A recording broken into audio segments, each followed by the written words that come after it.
اعوذ باللہ من الشیطان اللعین الرجیم بسم اللہ الرحمن الرحیم اللہم صلی علی محمد وآل محمد وعجل فرجہم۔ السلام علیکم ورحمۃ اللہ وبرکاتہ۔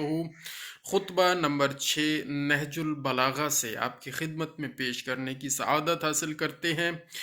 جب مولا امام امیر المومنین علی ابن ابی طالب علیہ السلام کو مشورہ دیا گیا، کیا جب آپ کو یہ مشورہ دیا گیا کہ آپ طلحہ اور زبیر کا پیچھا نہ کریں اور ان سے جنگ کرنے کی نہ ٹھان لیں، تو آپ علیہ السلام نے ارشاد فرمایا، خدا کی قسم میں اس بجو کی طرح نہ ہوں گا جو لگاتار کھٹکھٹائے جانے سے سوتا ہوا بن جاتا ہے، یہاں تک کہ اس کا طلبگار شکاری اس تک پہنچ جاتا ہے اور گھات لگا کر بیٹھنے والا اس پر اچانک قابو پا لیتا ہے، بلکہ میں تو حق کی طرف بڑھنے والوں اور گوش پر آواز اطاعت شعاروں کو لے کر ان خطا و شک میں پڑنے والوں پر اپنی تلوار چلاتا رہوں گا۔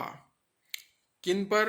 جو خطا و شک میں پڑے ہوئے ہیں، یعنی طلحہ اور زبیر اور ان کے جو حواری تھے اور جو ساتھی تھے، ان پر تلوار چلاتا رہوں گا یہاں تک کہ میری موت کا دن آ جائے۔ خدا کی قسم، جب سے اللہ نے اپنے رسول صلی اللہ علیہ وآلہ وسلم کو دنیا سے اٹھایا، برابر دوسروں کو مجھ پر مقدم کیا گیا اور مجھے میرے حق سے محروم کر دیا گیا اور مجھے میرے حق سے محروم رکھا گیا۔ یہ خطبہ نمبر 6 مولا امام امیر المومنین علی ابن ابی طالب علیہ السلام نے ارشاد فرمایا، جو نہج البلاغہ میں موجود ہے اور صفحہ نمبر 78-79 پر آپ اس کو ملاحظہ کر سکتے ہیں۔